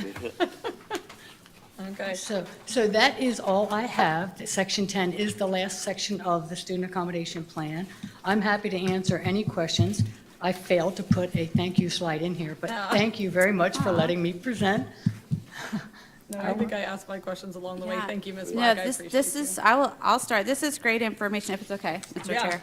I really do like to look at the from-to chart, because it is very interesting to see for schools who's leaving what school to go where, and you don't know the why behind it, but also who's leaving, where are they going to? Which schools are being most impacted by charter schools? I mean, it makes sense. Some of it's just geographic. If you live in the north end of the county, there aren't a lot of as many other options. So you're not going to see as much movement from to as some of the others, but some are doing ELO. And I know that staff, I so appreciate that you guys do this every year. I think yesterday was the first time when I met with Sue, I realized that we didn't have to do this. We have our state documents that we have to send to the state, but this is just good data all around, and it's data that we use to make decisions that we made this year, that we just, we're talking about where we're going to build buildings. That I do want to touch on the middle school thing, because especially in the south end, this is something that I have heard from principals year after year after year. There's kind of I'm just going to call it what it is, a poaching thing that happens towards the end of 6th grade. Yes. We have some charter schools that shall not be named that, but you can see it in the chart, who will come to parents and say, for whatever reason, you want your kids to go to the charter school for middle school, and I get it, because middle school is just scary, and this is a middle school teacher, and I've raised 3 middle schoolers, I get it, middle school can be scary, but we can't guarantee, you might have to be put on a waiting list. The only way we can guarantee that you can get in is if you come this year, and the really bad downside of that is sometimes they're pulling kids from a school right before testing time, that it's too late in the year for them to count for that school. I'm just going to say this out loud, right?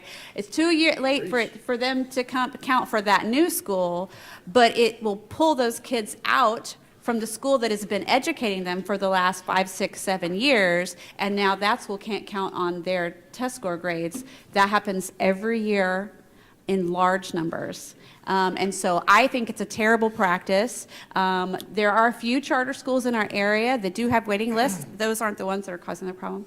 But it's a terrible practice, and we just need to be honest with people. But on the other end, we have a job as a board and as a district to look at this data and go, okay, what do we need to do better?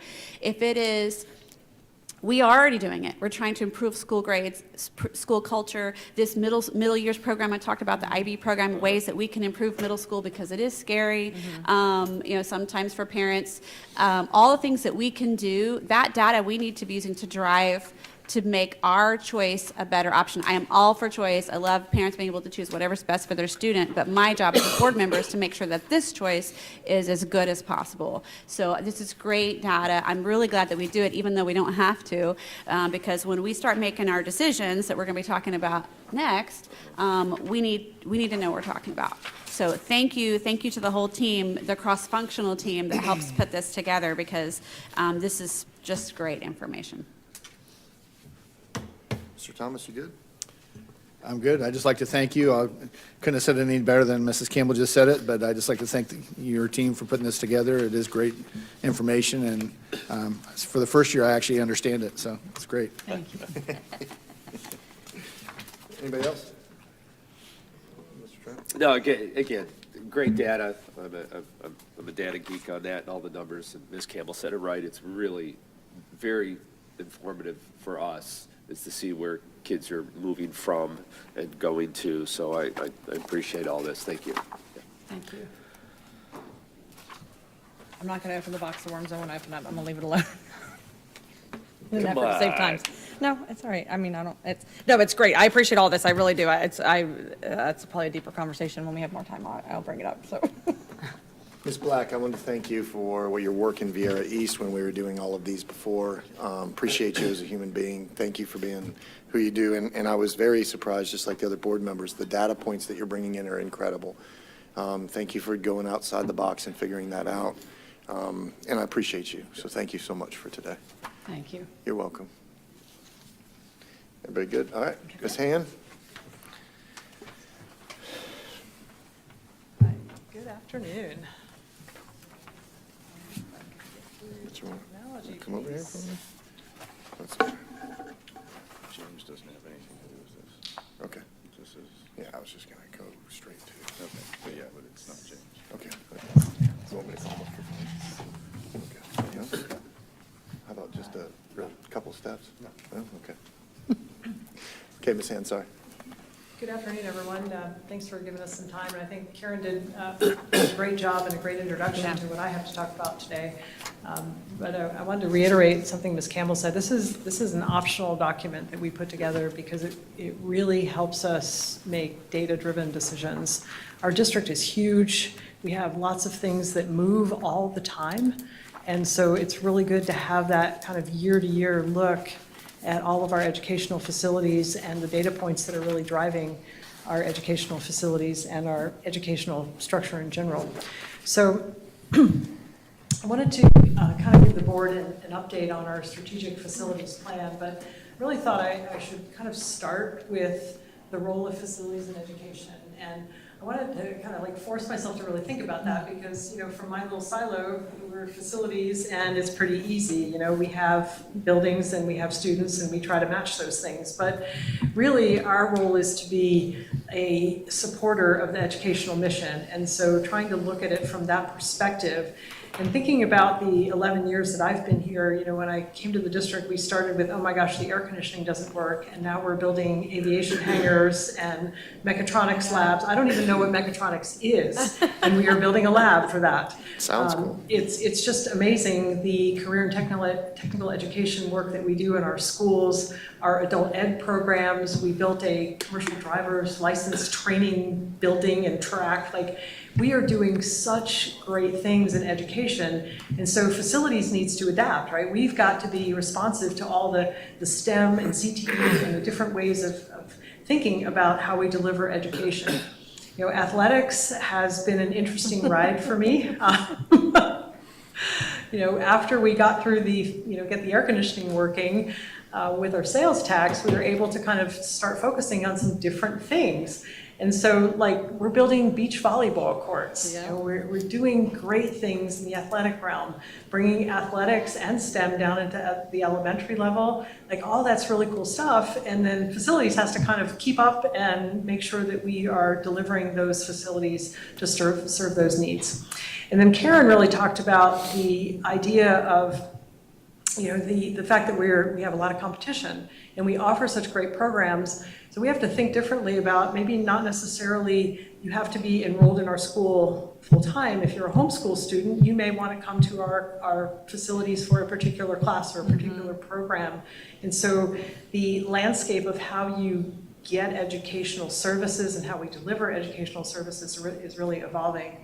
And so trying to look at our facilities from those points of view and who we can partner with. We have a lot of partners in a lot of different ways, you know, how we can bring those partners in and use our facilities in partnership to bring education to our community. So, you know, we have traditional facilities problems, but we really need to start thinking more innovatively about what the solutions are.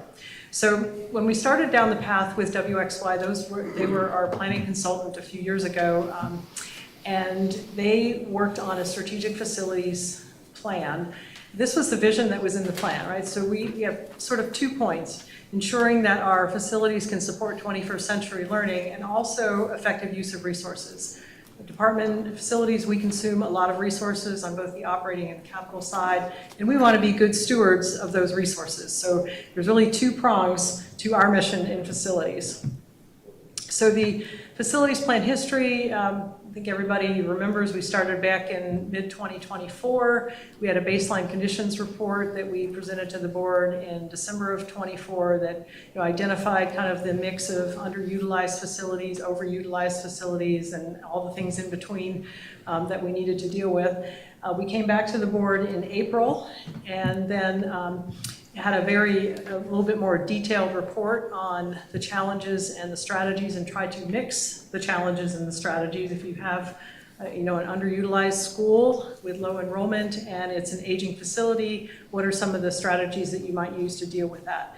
On the other end of the scale, we have schools that had overutilization. What are some of the strategies we're using to deal with that? So we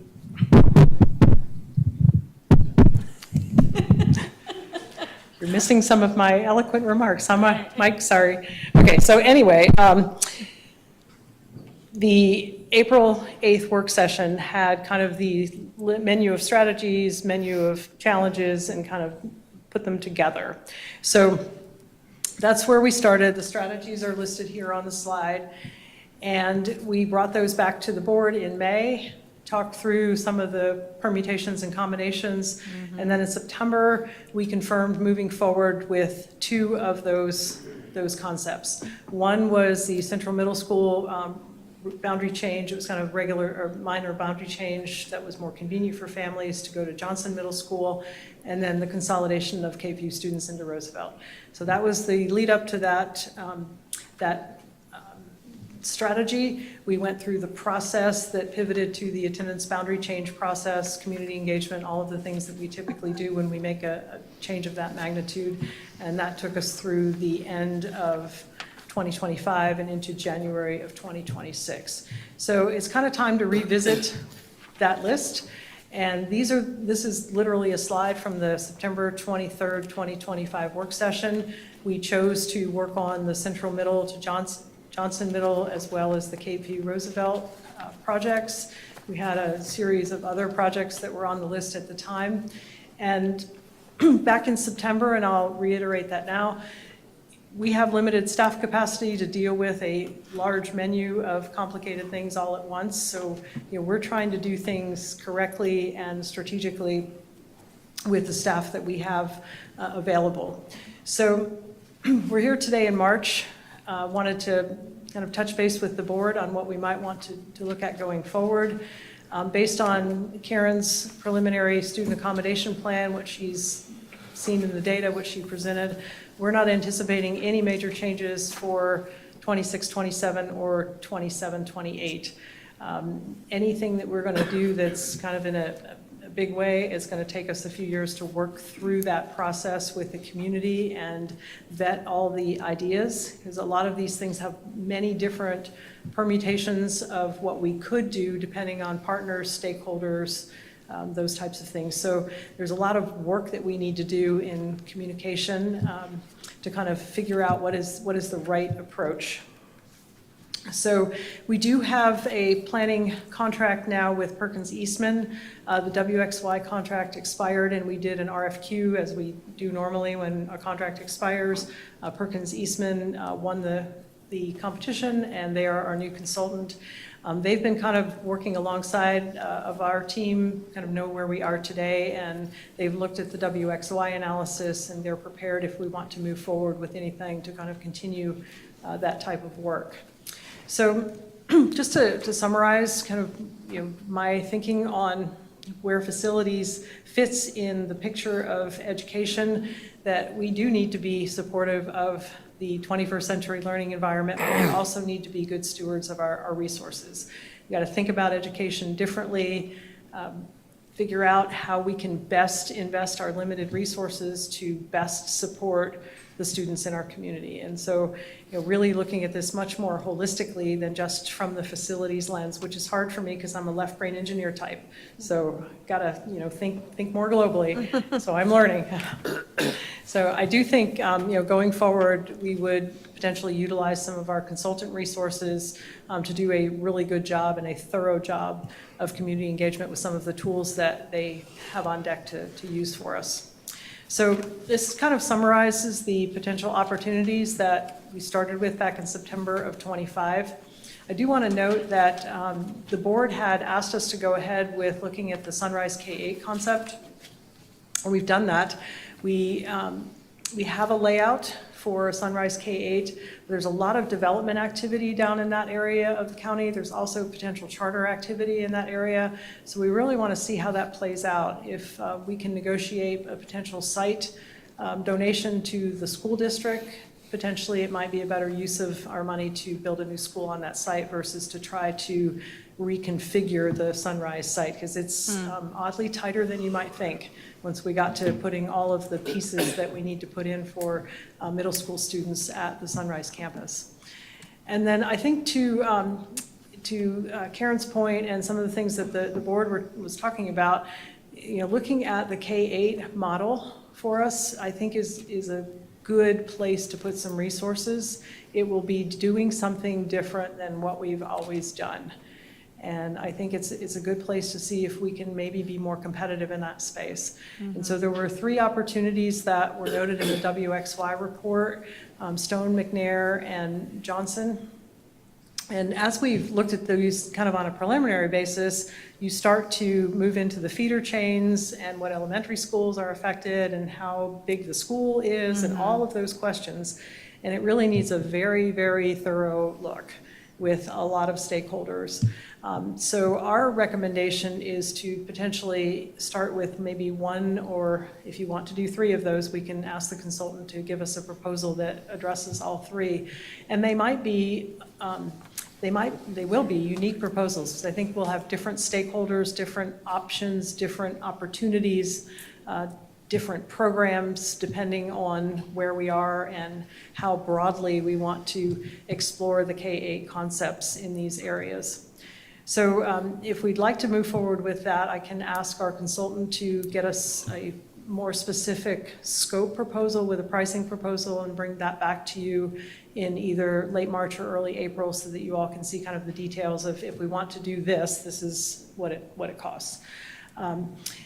The potential boundary changes with the enrollment moving around and in some areas declining, and with charter competition and homeschool competition, we're not feeling the pressure to do boundary changes right now. Those are also very labor intensive, very community intensive. And if I had my preference, that's not something we would take on right now, but they were on the list and I wanted to put them there for your consideration. So I think that's my last slide. I just wanted to get some feedback and some suggestions on the extent to which you would like us to move forward. You may have noticed earlier today, I've taken on a bit more responsibility. So, Don't do all of it, is what you're saying, please. The team that manages this, Sue, Karen, and Dave to a large degree, and, we've still got a lot going on in construction too, so just keep that in mind. And in my new role, I also feel compelled to mention budget limitations, whereas I didn't feel as compelled in my facilities role, but, I want to make sure that we are investing our resources wisely. We can do like a pilot project and get started to see how this goes and see what kind of resources it will consume, but I'm happy to be responsive to whatever the board would like. So thank you. All right, so board members, Ms. Hand wants to give any direction. I'll retain my conversations for my areas and stuff like that, but I was going to leave it open to Mr. Jean. Did you have any intent to move on any of these? The K-8 idea, I would think if you're going to do one, as far as exploring, there's going to be a lot of overlap. And so, 3 individual proposals or one that includes 3, I would probably say, let's see what we can do with all 3 of those as a proposal. Okay. So we're not overdoing some of the work, and it needs to be looked at. So that would just be my recommendation. You sure you'll let me go first? Probably not. Let me go. No, I mirrored Mr. Trent's comments. I think the K-8 is great to explore, and also, I'm sure we will, but to take into account facilities, age of facilities and things, because I know that will bump my two schools right up to the top of the list, so, but I'm definitely for that, exploring that. Ms. Campbell. So I think what you're asking for us under the, first of all, I'm with you with not changing boundaries right now. I think we have a lot of movement in the south that'll change. But these K-8, I think what you're asking us is, out of these three, the Stone feeder chain, McNair feeder chain, Johnson feeder chain, do we want you to tackle all three at the same time, or do we have priorities? I do have some priorities. I have two. I think out of those three, and none of these are within the boundary of District 5, but just from what I've seen with the age of the building, I would say Stone would be a priority because the age of the building, it hit 70 years this year. We've had some problems. We kind of are getting to the point where, do we really want to pour more money into an aging building? They also have a large footprint that would enable us to build a whole new building on the campus before we have to tear down the old one, so it's a unique opportunity to do that construction. The other one that I would say is McNair. I have a, I don't think so I'm not saying anything now I haven't said out loud before. That's a super under-enrolled school, and we have some under-enrolled elementaries in the area, and so I think if we're not going to let go of that property, I think that's a good one to, because of the enrollment problem, I think that one needs a priority. I don't have, Johnson, I'm sure it has its unique issues that I haven't heard, but as far as district-wide, ones we've had conversations about, I know we've had conversations about Stone, I know we've had conversations about McNair, and I think, to me, for different reasons, those two should be prioritized. And maybe if we're going to pilot something, those would be great pilot projects, and maybe we take a look at Johnson later down the road. I am going to echo Ms. Campbell's sentiments. McNair obviously is one that we've looked at as far as being, I think, the least enrolled middle school that we have. So I would prioritize that one. And then I'm not very familiar, just because I'm in the north end up in God's country up there. So you're going to have to forgive me that Stone and Johnson I'm not familiar with as much. But it sounds like, I would defer to your expertise on which one of those buildings is in more dire need of extreme repairs and which one would make more sense. But I would prioritize McNair first, and then, from there go down. There's so many cool options in McNair that make that a unique school. I'd look forward to seeing those kind of things. I agree. I think those are the two we can go with. And then Johnson's got some issues, but I don't think that's as a demand. And I'm going to work in the Viera area just to talk to people in the meantime.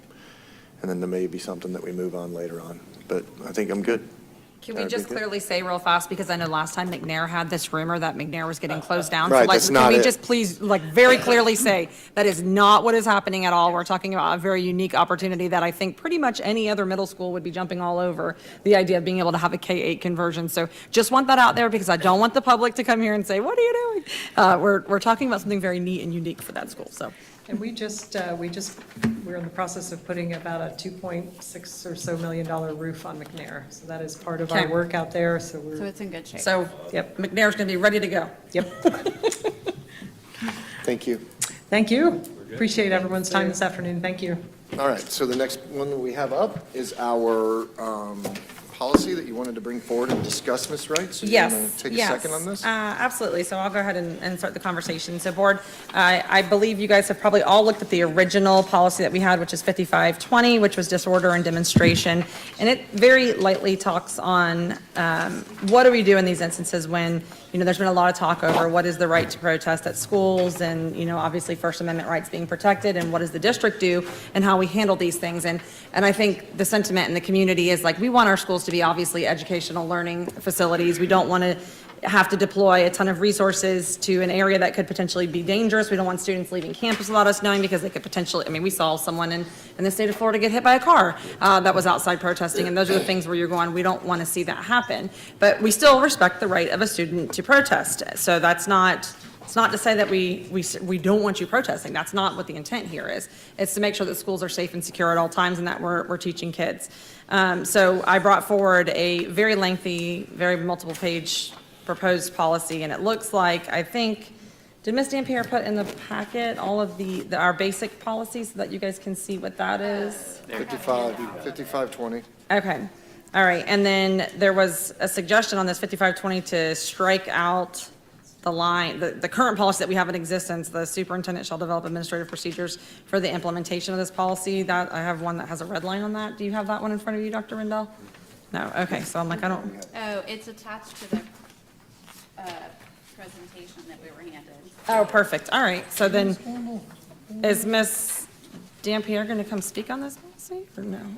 I might have jumped the gun and just started talking about it, and she's like, what are you doing? The last page of this one, that was the district discipline work group, Okay, that's the one that we had that was this. oh, with the red line of the, okay. All right, there we go. So I'm hoping that everyone had a little bit of time to look at the policy that I presented and can weigh in on feedback, on thoughts, feelings, if they want to change it, if they don't want to change it. And kind of everyone work group this one together. Ms. Dampierre, your expertise will be needed, I am certain of it, so. Does anybody want to jump in first or no? From just looking at it briefly and having a conversation with Dr. Rendell yesterday, I think even though it's broad, or it's not as specific, I'll just say that, I think the policy that we have covers everything that needs to be covered. I do think if we're not going to develop, this is one of those, when we went through all our policy books, we saw several of these that said the superintendent shall develop. If we're not going to develop administrative procedures, we certainly should remove that, but maybe it wouldn't hurt to develop some administrative procedures. So which maybe would be something that this very specific, all these specifics would fit better into administrative procedure rather than a policy. Because I feel like our policy covers everything that we needed to cover, as is. Okay, so I think Ms. Campbell says that she wants to keep it the way it is. We just went over prior with the Code of Student Conduct. It says in here that they are to follow, the Code of Student Conduct, which is outlined in our current, the one that will be voted on. It says it specifically says you're going to code it as, these 3 items that we gave them, the insubordination.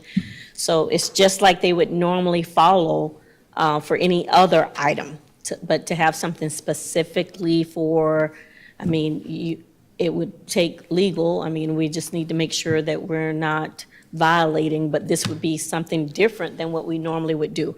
Because we've said that they're going to follow the Code of Student Conduct. They will be disciplined by the Student Code of Conduct. And we added that in the Code of Conduct. I think we're covered, but that's just my opinion. Paul, did you look at the policy that I had provided originally to see, do you have any insight, legal advice on? Generally, I would say I would lean more toward general provisions instead of specific. If you are doing a lot of specifics in your policies, you could get into a situation where something doesn't quite fit into any one specific area. So unless you have broad catch-alls that are going to catch everything along with specific prohibitions, I would lean more towards a general prohibition in your policies. But either way, you can do it, but you just want to make sure if you're going to go really specific on certain situations, you have something that can catch all those that are outside of those specifics. And you'll continuously, when you're, like you said, if it's not broad enough, you'll consistently be adding. So when something happens, then you got to add it another layer. So you do want it broad. I've seen it with the dress code. When you say you can't do this, you can't do this, you can't do this, you can't do that, they find a way around it. Then we are adding to it. Oh, we didn't think about that. So sometimes the broad, but the coverage is because we said students will be disciplined as related to the, Code of Student Conduct that covers. And the current policy just prohibits what the law prohibits right now, disruption to the school and education environment. So if they want to wear the black armbands and sit in class, that's Right. perfectly fine. Right.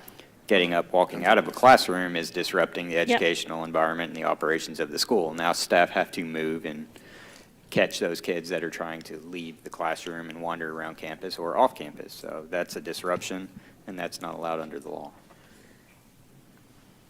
All right, well, the policy that I brought forward, I mean, honestly, the prohibited conduct, and then it talks about staff issues, and then potential vendors, like the repercussions there. It's more detailed than what our general one has. Yeah. I mean, I think that would be, it might be something for an administrative procedure type thing where we add that to cover certain situations as far as procedures type go. So, and I guess my stance on procedures versus policy is that our board is a policy-making board. Procedures don't require necessarily board consent or direction. So sometimes you might see an instance where a procedure could You could, but not be the will of the board's you direction. could tie it, like our drug prohibition and drug testing thing, we've incorporated the procedures into the policy. So if you want to incorporate the procedures into the policy so that any changes have to come to the board, there's ways to do that. And we've done that with the drug-free workplace. Yeah. I think I go, like, so all the, to address the ones that you talked about, like staff, I think in the 3000s, we've got all the staff policies, and I think they're gonna cover under ethics and those different things. You're gonna have that covered. The third-party organizations, I'm pretty sure we're gonna have language that we have in, and we can ask staff to double-check that this could be something, we probably have in our contracts or in our policies, violations that would cause us to break contracts. Would that be? Right. Accurate. I don't know that we would have specific to this type of activity in our contracts. Normally, if I'm looking for a vendor contract, I'm not really looking for vendors to be encouraging our students to demonstrate or anything or create a Right. disruption to our environment. Well, Right. And this whole section on enforcement and documentation, I mean, that is part of our discipline process. you don't have this? Oh, I gave this to you last board meeting. So, sorry, I didn't bring additional copies of it, because I gave everyone one from, that's that one, yeah. I mean, I still stand behind the fact that, the board's authority really comes down to policy making, so I prefer policy to be written, because that's our protection, to make sure that what the board has asked is what's enforced. But I am one of 5, so that will be the will of what the majority of the board prefers. Well, and if we're going to, I don't necessarily disagree with you about the administrative procedures, but if we're not going to have one, we should strike that line. If we're going to say, this is our policy on disorder and demonstration, we're not going to have a separate administrative procedure because it's covered in our student code of conduct with the discipline and the infractions, and we should come back and remove that line, because I hate for us to have something in our policy that we're not actually doing.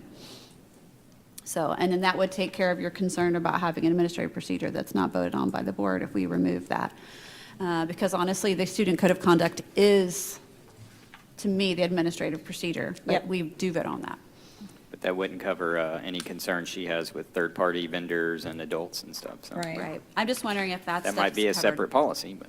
Right, and volunteers, like, we can revoke people's volunteer status for misbehavior, which is also pretty broad. I don't think we Right, yeah, there's want to no limit just no to property this. rights to be a volunteer. So. Right.